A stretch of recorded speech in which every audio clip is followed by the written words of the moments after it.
बिस्मिल्लाहिर्रहमानिर्रहीम। उस वक़्त दुनिया में सबसे बड़ी ताकतें ईरान और रूमी थे। कारण के मारे जाने की खबर को दरबार कसरा में बहुत जोश व गज़ब का तूफ़ान उमड़ आया।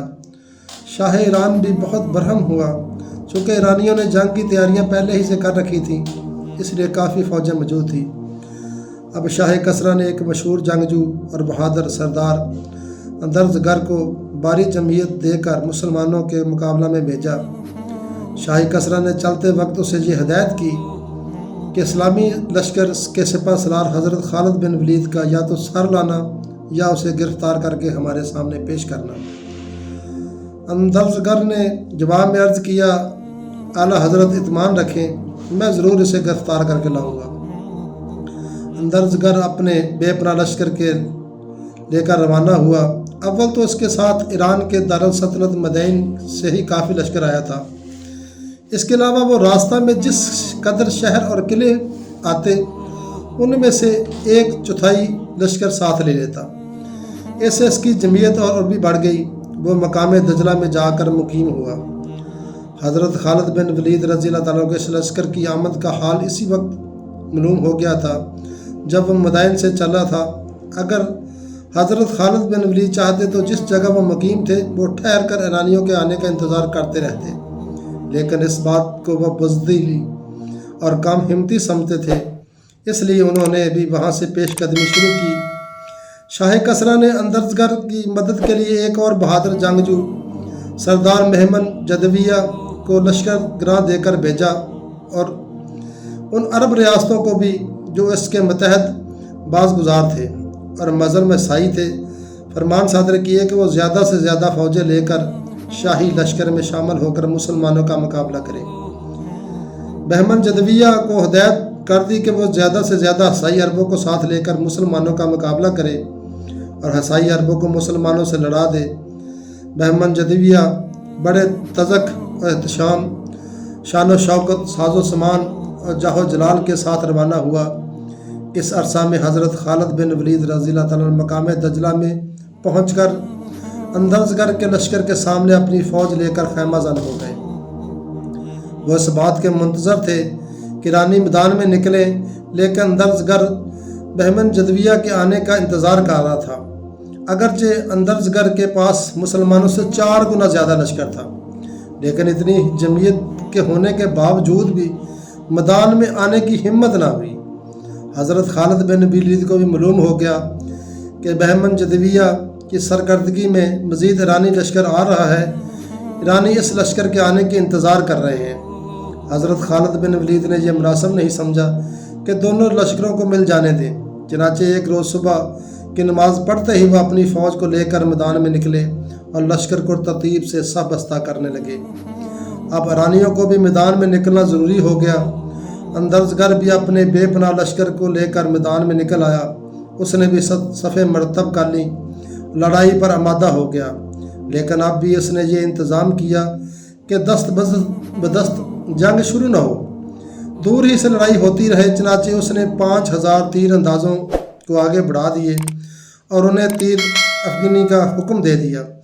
दरअसल वो लड़ाई को तूल देना चाहता था कि मेहमन जदविया भी अपना लश्कर लेकर उससे आ मिले। हज़रत खालिद बिन वलीद नहायत जरबाकार सिपह सलार थे। वो इस हिकमत अमली को समझते थे। उन्होंने तहिया को कर लिया था कि ईरानियों से रूबरू मुकाबला करेंगे।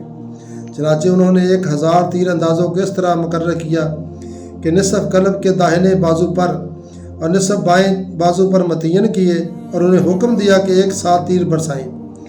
नीज़ कल्ब को हिदायत की कि वो तीर अंदाज़ों के साथ साथ आगे बढ़ते रहें। ममीना और मुजस्सरा में अहकाम भेजे कि वो पेशकदमी करके ईरानी लश्कर से लड़ाई करें। मुसलमान होशियार हो गए और उन्होंने हर मुकाम और हर तरफ से नहायत तेज़ी से पेशकदमी शुरू की। अव्वल ईरानी तीर अंदाज़ों ने तीरों की बारिश शुरू की। उन्होंने इस्लामी लश्कर के कल्ब को निशाना बनाया। कल्ब के सिपाहियों ने ढालों पर तीरों को रोका, फिर भी चंद मुसलमान ज़ख्मी हो गए। फ़ौरन ही जवाब में इस्लामी तीर अंदाज़ों ने भी तीर बरसाए। उनके तीर एक साथ कमानों से निकले और बजाय ईरानी कल्ब में पड़ने के कल्ब के बाजुओं पर पड़े। ईरानियों को यह ख्याल ही नहीं था کہ مسلمان اس عجیب ڈنگ سے تیر اندازی کریں گے اور آڑے ترچھے تیر ماریں گے۔ اس اسلامی تیروں نے ایرانیوں کو بہت زیادہ نقصان پہنچایا۔ ابھی وہ سنبھلے نہ تھے کہ پھر باری پڑی اور پھر تیروں کی برسات ہو گئی اور اس سے ایرانیوں کو بہت مقتول و مجروح ہو گئے۔ اس تیر اندازی سے ایرانیوں کو بہت اور مسلمانوں کا معمولی نقصان ہوا۔ چونکہ مسلمان برابر بڑھ رہے تھے اس لیے وہ ایرانی لشکر کے قریب ہوتے جا رہے تھے۔ مسلمانوں کو بڑھتے ہوئے دیکھ کر مجبوراً ایرانیوں کو بھی بڑھنا پڑا۔ آخر دونوں لشکر ٹکرا گئے۔ فریقین نے تلواریں کھینچ لی، نہایت جوش سے حملہ آور ہوئے۔ جدال و قتال کا بازار گرم ہو گیا، جنگ کے شعلے بھڑک اٹھے۔ تین اندازوں نے کمانیں پشتونوں پر ڈالی اور تلواریں سونت کر لڑائی میں مصروف ہو گئے۔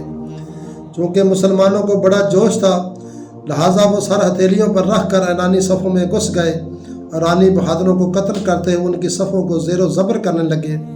ایرانی بھی دلیر اور جنگجو تھے، وہ مسلمانوں کو مار مار کر ہٹانے کی کوشش کرنے لگے۔ نہایت زبردست خون ریزی شروع ہو گئی، سروں پر سر اور دڑوں پر دڑ گرنے لگے، خون پانی کی طرح بہنے لگا۔ حضرت خالد بن ولید نے اسلامی لشکر کے قلب میں سے نکل کر ایرانی فوج کے قلب پر غیر سختی سے حملہ کیا۔ ان کے رسالے نے بھی انہیں کے جوش سے ایک ساتھ حملہ کیا۔ انہوں نے کئی ایرانیوں کو صفوں کو کھول دیا اور بہت سے ایرانی بہادروں کو بمال کر ڈالا۔ ان کی تلواروں نے ایرانیوں کا ستراؤ کر دیا۔